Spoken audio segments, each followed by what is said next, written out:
Welcome to Get Lost Education, where we invite activists, artists, green leaders, changemakers, future thinkers who have affected positive change in their communities and our world. You know, in my life journey, it is only by getting lost, by getting off the beaten path, that I've been able to learn about myself and learn about the world. By getting lost, it's provided opportunities for me to discover my passions and how I wanted to impact this world. And that's why I'm here at Green School Bali. Green School Bali is an alternative model of education. We're reimagining what a school does and what a school should be. And it's a place where we're empowering the next generation of changemakers. Today, I'm so fortunate enough, and we're so fortunate enough, to be meeting one such changemaker, Gary Bencheghib. Gary has been working with Make a Change World and a Sungai Watch organisations and is amazing activists against plastic pollution in our oceans. Gary and his team are leading a movement against plastic pollution. They've been cleaning up the world's rivers from the Mississippi to the Citarum in Indonesia. Welcome to Get Lost Education, Gary. It's a pleasure to have you here. Thank you so much. It's a pleasure as well to be on the show and to be right by this very river around us. What a magical place. Yeah, let's frame it a little bit. This is a special place at Green School. Green School is an amazing place, but we're in a yoga studio here, where obviously a fair bit of yoga and mindfulness happens. But the river, because it's a wet season, is so loud to us now. And every time I sort of sit and get close and do something with school about the river, I'm reminded of, as a maths teacher, I used to take my students down to the bridge and take a maths class on the river. Funnily enough, they'd ask me a question. I'd ask them if they'd asked the river first. So every time I'm close to the river, I'm reminded of not just the beautiful natural magic of Green School Bali, but also just this amazing concept of reimagining education. I don't think there'd be many middle school students that had a teacher that told them to ask the river the answer to their maths questions. So Gary, you are such a cool person, and Make a Change World and your Sungai, what's the organisation? The Sungai Watch. Sungai Watch. Now Sungai is Bahasa Indonesian for river. There you go. So when we think about Indonesia and we think about the beauty about Indonesia, we also think about the challenges. We know that plastic pollution is a massive challenge for Indonesia. When did you decide to make this your mission, this plastic pollution and oceans and waterways? Right. Well, so, plastic pollution we're experiencing an emergency here on Bali every year during the rainy season. Our beaches in South Bali, whether it's Kuta or Kendonganan, Jimbaran, are entirely filled with plastics. And obviously growing up on the island of Bali, it's something that you can't look away from. And so very, very quickly with my brother and sister, we realized that we wanted to do something about it. We grew up next to the ocean over on the Canggu side. And so at 14 years old, now 11 years ago, we decided that we were going to do something about it. And every week did a beach cleanup. But super, super quickly, we realized that our cleanups were not really doing anything, because 90% of plastic pollution in the ocean actually come from rivers in the first place. This right there. So that's where, we completely changed our perspective and our mission to tackle rivers in the first place. So you talk about growing up here. Let's talk about, where and how you grew up and what was it like? Have you been in Bali since you were 14? No, so I've been in Bali since I was 8. Wow. Okay. So grew up here, much more Balinese than I am French, although the French accent still lived on. A little bit. Tapi yang orang Bali can speak Balinese. Really humbled, to first time I've ever come to Bali. So Nidang Noyong bahasa Bali? Yeah, bisa oh, nih. Anda juga? Yeah, bisa. Nidang cenik-cenik. Nice. Maaf. Oh. Nice. Yeah. And so growing up here is pretty amazing. Yeah, definitely. I mean, you have, the beach. You would have seen Bali change too. Increasing tourism, increasing pollution, basically. There's a direct relationship to that. This was 2005, when I moved here. The only international school back then was the Bali International School in Sanur. So we went there for school. But, in comparison, we were born in France, lived up until I was 8 in Paris.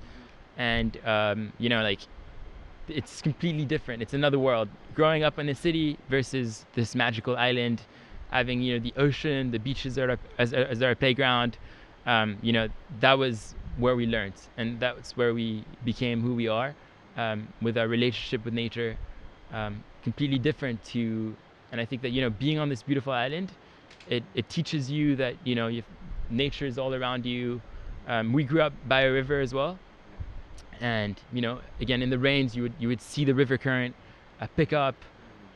You know, it shows you that nature is so prevalent, and that's really, I think, what Bali in a way is who I am. Yeah. So Bali International School, Bali Island School, great school. Yeah, amazing teachers, awesome head. I know them really well. Tell me about your schooling then. Was it very traditional? I think it was traditional. I did the International Baccalaureate, so the IB, and, you know, PYP is their primary school program, middle years program.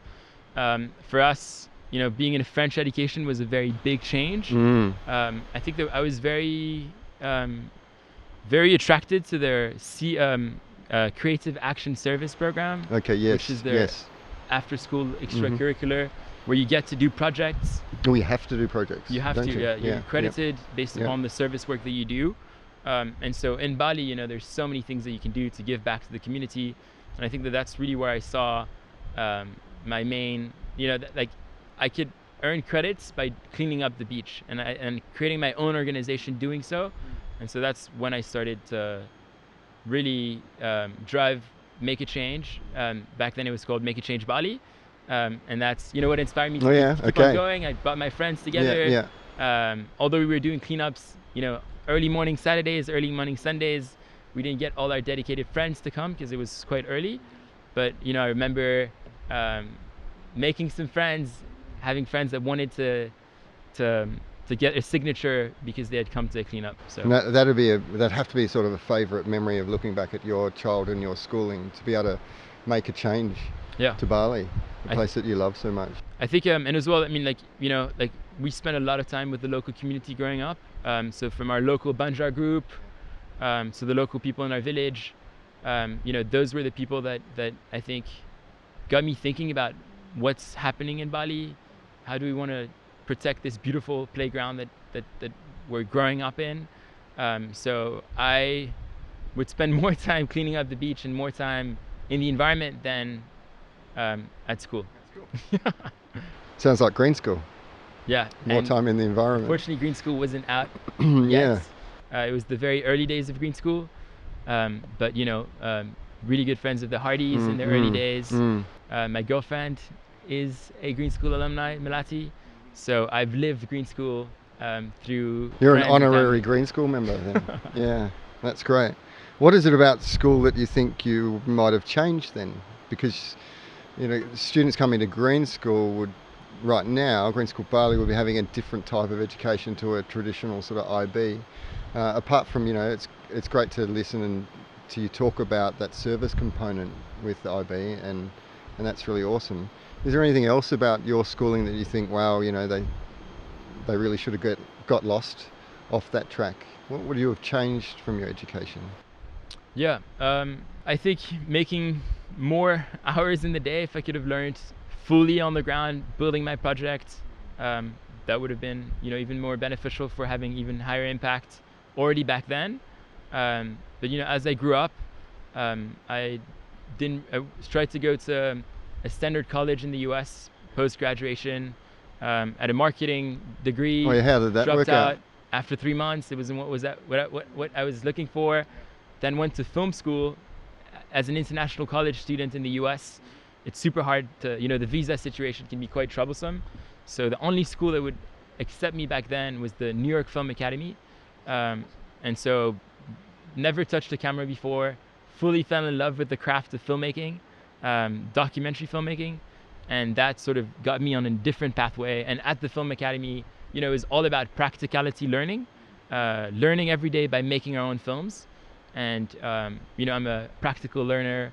I like to do things with my own hands and learn from in the classroom. So that was a beautiful experience of having New York as a completely different playground with a camera. So we've got a green leader, activist, filmmaker. There you go. Yeah, we keep talking, we just keep adding to this. You're pretty amazing. Tell me, obviously living, like you said, living when you were younger, living close to the ocean, living close to waterways, nature was a massive influencer in who you are now and how you've defined your life. Are there any other major influences in your life that you could speak about? I think obviously having our parents being very open-minded, accepting failures, trusting us with our passion 100%. Without parents like ours, Kelly, my sister and my brother would have never been where we are right now. Really full on trusting us and supporting us emotionally. I think it's super, super important. Knowing that, even if you fail, you can always come home and you always have a home. So that's been incredible as well. And my parents too. I think my parents encouraged me in some way to get lost from the normal sort of pathway. And I think that oftentimes, that's such a big barrier. When you look at Indonesia, a lot of Indonesian youth are so, have these boundaries, because we have these in a lot of Asian countries. You have these, expectations of what you want your kids to be. And so I think that oftentimes that's the first barrier, finding an ecosystem or a support group of people around you in your network, friends, family, and oftentimes that's the closest people around you. So I'm really grateful to be working with my sister and my brother fully on this mission, and to have their support day in and day out. So tell me a bit more about just your work. We just talked a little bit about it, but I want to give everyone a chance to just sort of hear in a bit more detail about the projects you've got going now and your day-to-day life and what you're doing. Definitely. Let's go. Yes. So Make a Change, which we founded 11 years ago on the beaches of Bali.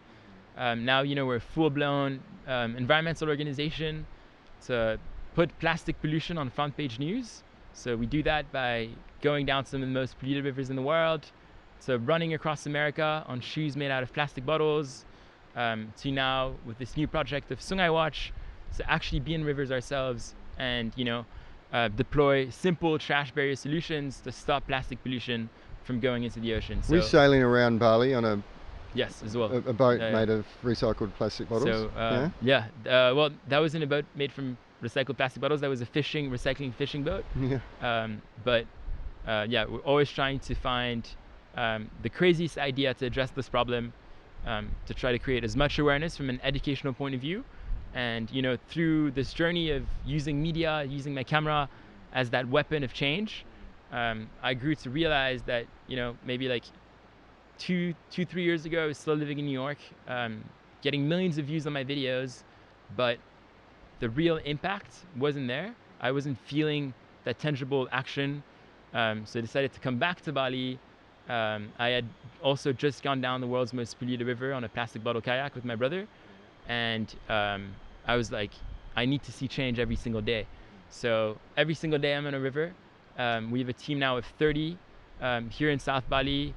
Last year we set up 25 trash barriers. This year we're setting up 100. So a trash barrier across the river is like a net sort of catchment? So over the last year we've tested different technologies, from boom systems, little PVC pipes, with little cages made from like steel, to stop plastic from going across. Or our biggest solution, we call it a walker, because you can actually walk across it.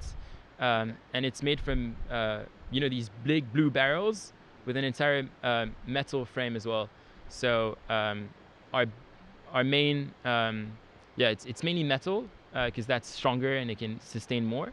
But we can collect up to 3 to 5 tons of trash every day on one single barrier. So we've been testing nets, we've been testing all sorts of different barriers, bamboo, but after 1 year of being operation on the rivers of Bali, we have like 3 models now. So like a little block for the subak, a floater that's made from PVC, and then an actual walker, which is that bigger one that we have now. And are you seeing an impact? Yeah, I think I think we've seen tremendous impact just from our daily collection. At Sungai Watch, we're beyond just a river cleanup organization. We're super community driven. So every time we put a river, we need to get the farmers' approval. Bali is made out of subak, the irrigation channels, such an important vehicle of water to bring water from the high mountains to the rice fields, irrigate the entire waterbeds of Bali, essentially. So we have to get their permission. We have to work in conjunction with them. We have to work in conjunction with the Banjars, the Klians, the Kalings, at the village level with the Desa, and then region level and provincial level. So what's the biggest challenge level then? What's the biggest level of challenge? The biggest level of challenge is definitely going these very traditional villages where farmers do not understand that we're placing a block in a water irrigation channel. A lot of the subaks in Bali have not been fully well engineered. They're flooding even without our technology. So it's coming in and looking at how we can engage the farmers or the local community so that they understand what we're doing, and they're fully in support of our solutions. So the best way to get rubbish out of the oceans and out of the waterways is to stop putting it there. Completely. And part of what you're doing that'd have to be a component. If people seeing you creating these initiatives and these programs and making this huge, not just effort, but this passion, this mission of yours, that's education in itself about the need for us to do the right thing when we're talking about waste management. I think, without awareness and education, we'll never be able to advance. Our trash barriers are really simple. When we were dealing, when we traveled down the world's most polluted river in Java on the Citarum, where it's literally, riverbanks entirely filled with these huge landfills. It's essentially like a huge, giant, moving landfill of trash, with trash burning everywhere, dead animals, the worst of the worst when you think about plastic pollution. And you're seeing that and you're like, how can I even tackle this massive problem when it's gone that far? Have you ever got to a point? Was that a point? Did you question whether anyone can make a difference? For me, that was by far the most moving moment, where being stranded with my little plastic bottle kayak in a sea of plastic all around me, I couldn't advance because there was just so much plastic around me. I was like, this is going to be my life. Like, this is 100% of my focus. So you make a decision. I suppose you make a decision constantly, whether you are going to be able to make an impact. And it's amazing to think that you could be in the most plastic polluted river and still have the motivation to keep going and then when you think about the facts, right? Like 2048, more plastics than fish in the ocean, that like trickles inside your belly, and you're like, no.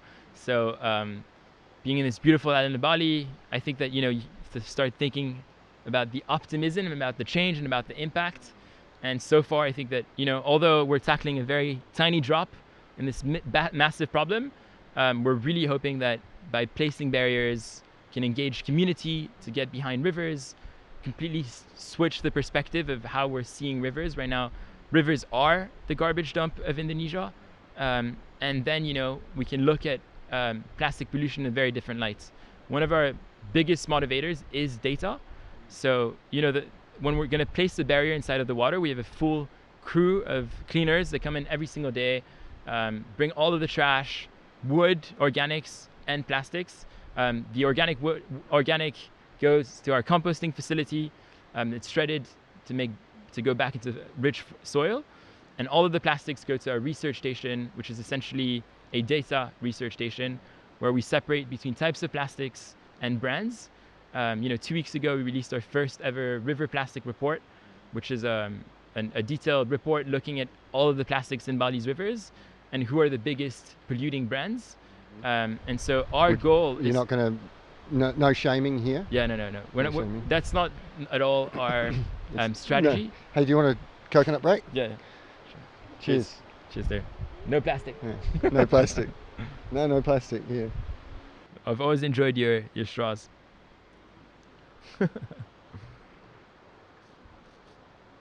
So, back to it, sorry, but it's a slightly different world. I don't know if anyone else has noticed over the last 10 months, but it's a slightly different world now with COVID, and without the massive amounts of tourism that's floods Bali on a day-to-day across the year. in a way. Are you noticing a difference? You're on the ground. I want to know. I don't care about the rest of this. I want to know. Do you see a difference in the amount of pollution, the plastic pollution in our ocean or in the rivers and the oceans because of COVID? So over the last year, like in the midst of COVID, we were really testing our barriers. It's not like we had barriers before COVID and after. We were in full test mode, but up until now, we're seeing the same amount of plastics before and after. And I think that that's due to the lack of waste management in villages up north. The further remote we go with our barriers, the more plastic pollution we're finding. So I think it's really that lack of waste management on land, and it's not directly correlated with the tourist numbers. 7 million tourists a year in Bali, that's ultimately less trash.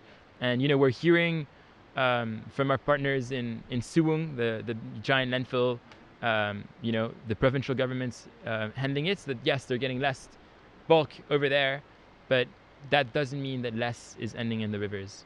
And unfortunately, I think that, because people are much more sensitive about this virus going around, they're tending to be using more plastics to make sure that they're not having any contact. So that's unfortunately sad. Right now we're calculating the average per Balinese in some of the villages that in terms of consumption of plastic in some of the villages that were active.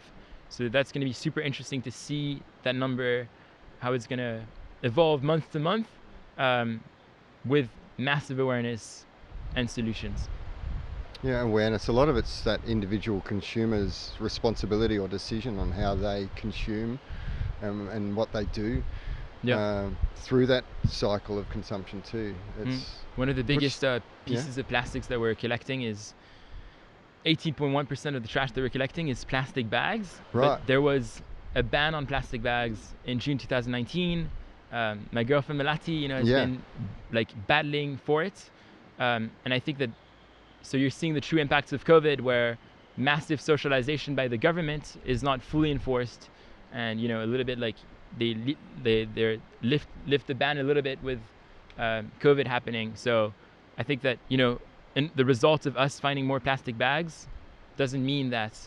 Well, it's an anomaly, isn't it? You can ban single-use plastic bags on an island that's quite a small island, but to still see that plastic bags are one of the major contributors to pollution is scary in a way, isn't it? Looking at this data will hopefully allow us to address this at a governmental level, to really address change.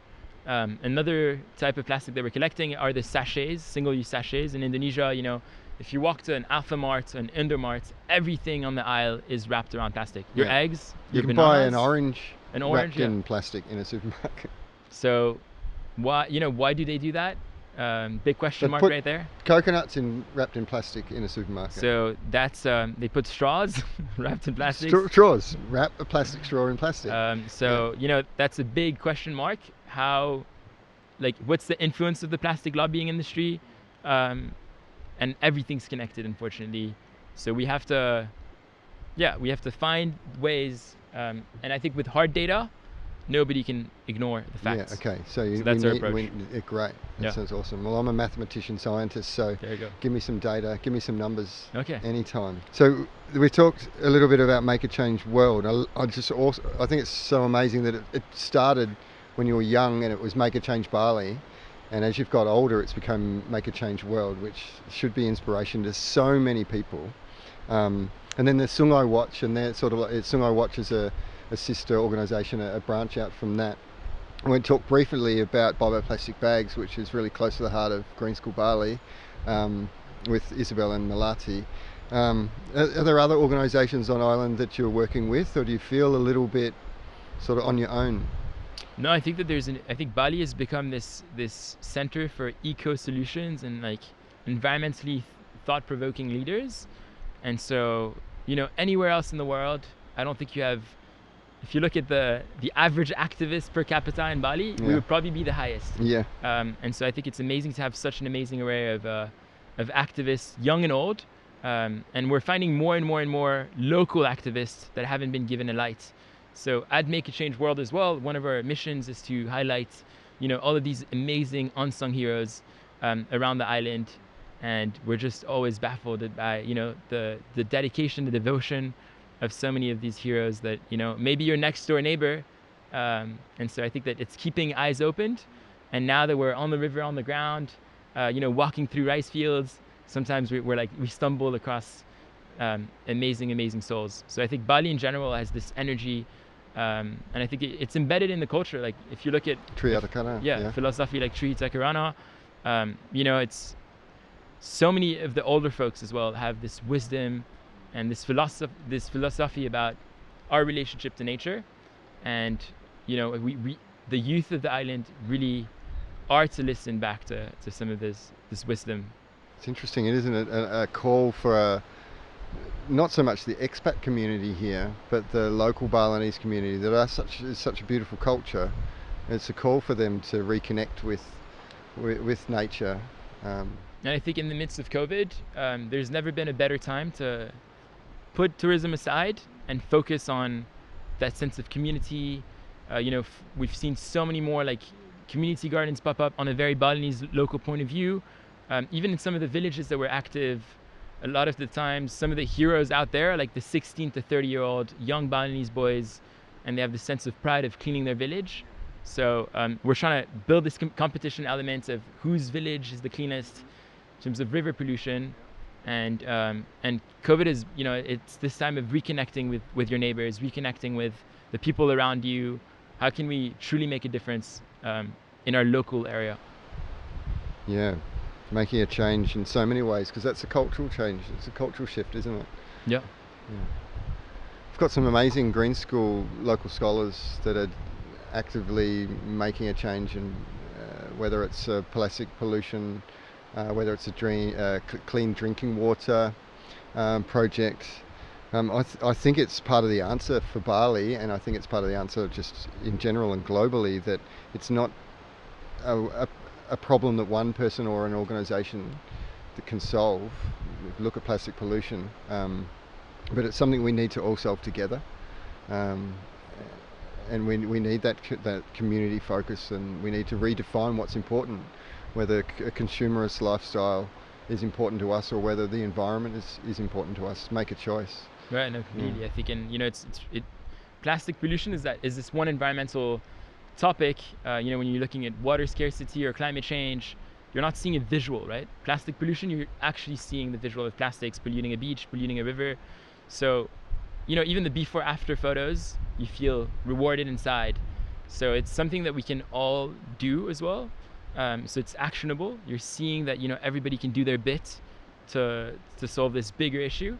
And it starts with all of us. We have to start looking at our garbage in a very different way. Solutions exist, alternatives exist to living a more plastic-free life. It doesn't sound too sexy yet. I think plastic-free life is very sexy. Sometimes it means going back to the roots, like our grandmas used to live. But if it's for the sake of the planet, if it's for the sake of the ocean, there is only one planet. Exactly. For us. Yeah. So it's important to. Was there a time that you felt, in terms of this mission, that you felt like you were lost from it? Did you ever get lost? Have you been lost lately? I think I get lost every day. Great. With many different ideas. We've got that. And you know, not like specifically getting lost when you come to campus today. Yeah. No, come on, you get lost every day. This is awesome. What do you got? I think that, I mean, it's, you know, when you have an idea and you're on a mission, it's so easy to start thinking about the bigger picture. How can you get lost in your ideas. And I think that if there's one thing that COVID has taught me, is to focus and not to get too lost. You know, I'm a creative person, so I think, and if you want to achieve true impact, it's about depth and focus, and that's what we're trying to do. So sometimes, you know, my team, my brother and sister are like, Gary, calm down. Oh yeah, don't get lost. So well, that's great. Tell me a little bit about the Mississippi and the work that you've done in the States. So the Mississippi was actually our first expedition. You picked a small river to start with. Real expedition. Went down with 5 friends on a summer holiday after film school, and it was like, you know, how can we represent this visual of going down some of the most polluted rivers in the world So with 5 friends, we made a boat from 800 plastic bottles and floated down the Big Muddy, they call it. The Big Muddy. Very inspired by Mark Twain's Huckleberry Finn. Yeah. Fully inspired by that. Yeah. And I think that, that was probably the most humbling experience of being a tiny ant in the middle of this huge river. We would be next to huge barges of 1 kilometer long, and they would shout out, milk jugs, get out of the way. Because with their, what do you call that, the binoculars? Yeah. They thought that our plastic bottles were milk jugs. Oh, milk jugs. So that's the name that we had. Were milk jugs. Floating down. But that really taught me about this idea that, we could combine our passions for adventure, filmmaking and activism all in one. Everywhere that we went on the Mississippi, we were doing these videos on like the local eco warriors. We met this, Dale Sanders, an 88-year-old man who had gone down the Mississippi, kayaking it, oldest man to kayak down the Mississippi. The next year after we met him, he actually hiked the Appalachian Trail, becoming the oldest man to do that. So I think that the river is grounds you so much in terms of, and I feel like people when you've spent a lot of time on the river, you are connected to nature. And a lot of the cleanups that we do now, what I'm trying to get people to think, I've been to cleanup, I've been to beach cleanup. Well, a beach cleanup is very different to a river cleanup because you're seeing all of the sensory experience. You're seeing the smells of the river, debris floating on top of a river, mosquitoes, it's the full experience. So in the sake of the Mississippi, it was definitely the full experience. We would camping out on riverbanks, sort of choosing our islands where to sleep. We had little tiny tents, and then one day whooshed with a huge giant storm, and there was alligators on the run. So not the most pleasant night. Oh, wow. But that definitely taught us that risking your life for plastic pollution. Yeah. Well, I wouldn't say. No, I would say that. Having fun. Throw in some alligators, and we've got risking your life. Your brother Sam's doing something really cool now. So tell me about that. Yes, so he just finished running across the US. Like across? Yeah. We're talking Forrest Gump. Forrest Gump. Just once? He didn't get to the ocean and come back again? He was thinking about it for a while. Oh, yeah. But for the sake of his knees, I think he wanted to. Yeah. But yeah, from New York. My knees hurt just thinking about running across America. From New York to LA, running a marathon every single day with shoes made from plastic pollution. So that's a partnership that we have with Parley for the Oceans and Adidas. And yeah, he did it, which was super amazing. But again, so it's using these. How did he get the job? You were busy? No, I think he studied in the US as well. I was already in the rivers. Nobody can disturb me when I'm in a river. You got lost in a river. There you go. And he had to do the running across America. And he got lost running across the US. I bet you would have got lost a few times. A couple times. Yeah. But yeah, so the idea of these expeditions is not just do it, right? It's really connecting with communities. Well, doing it's only half of it, or maybe even less, isn't it? So Sam would run 6 days a week and then 1 day off. But on his day off, he was meeting with mayors, governors, school children. It was like his day of reach out and massive campaigning. And along Sam's run, it was more of an exploration to see what the current state of the US was like in terms of their usage of plastic pollution. When you look at plastics, why not go to the biggest country where the biggest consumption happens? In the US, the average American consumes and creates 4.5 pounds of trash per day.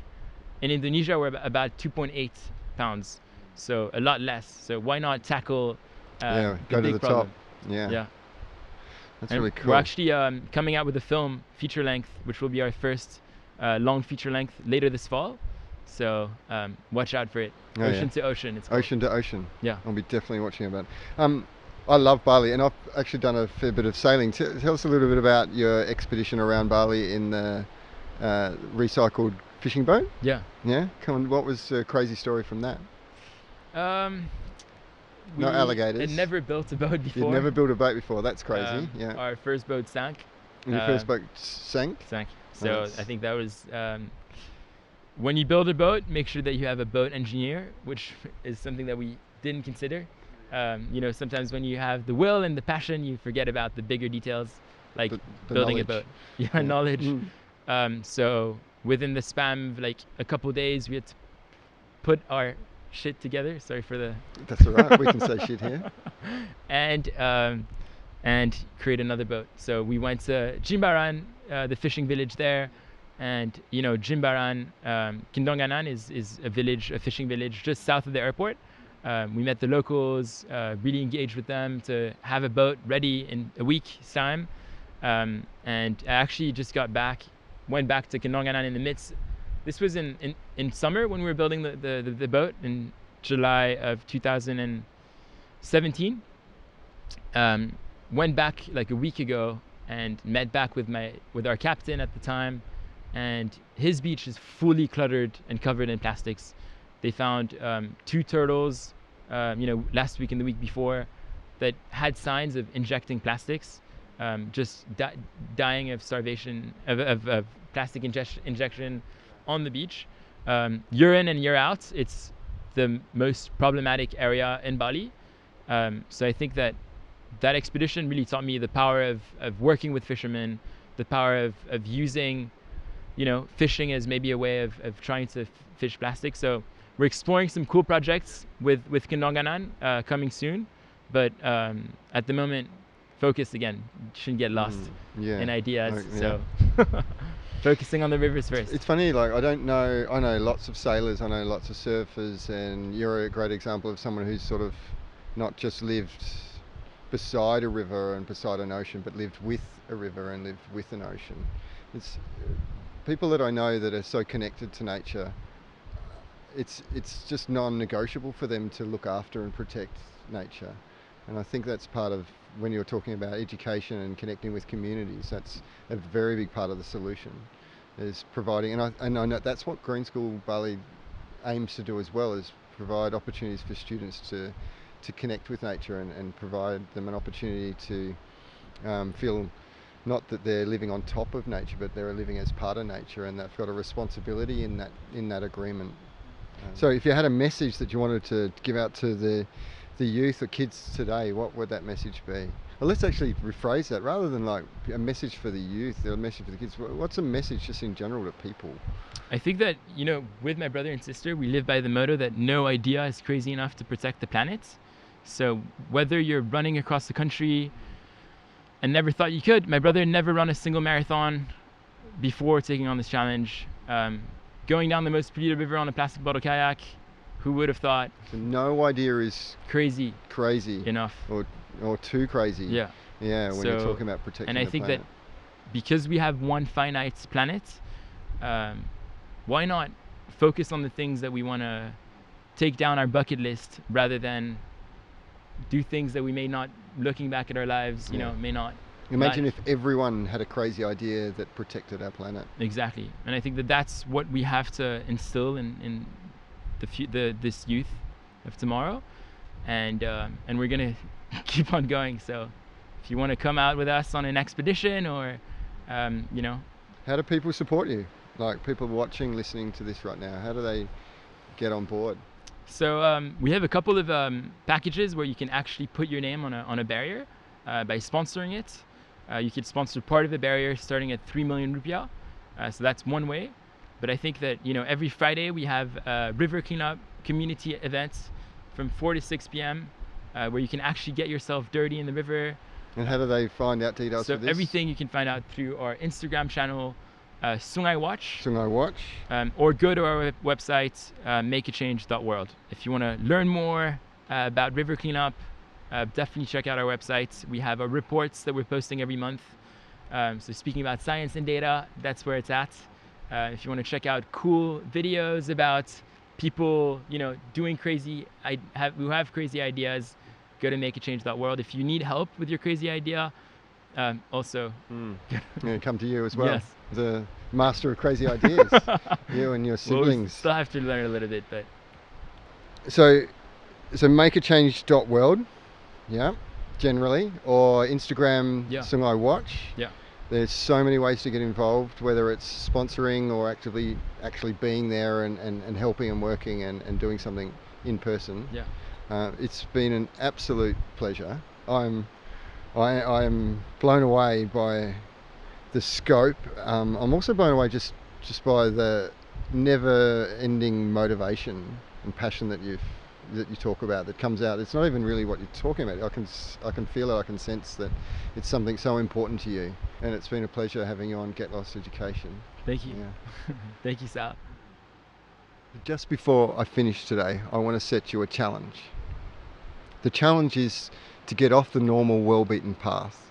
The challenge is to be innovative, to solve problems, and to be motivated. The challenge is to give yourself a get lost education, because the world needs change makers if we're moving towards a more sustainable future. Thanks for hanging out with me today.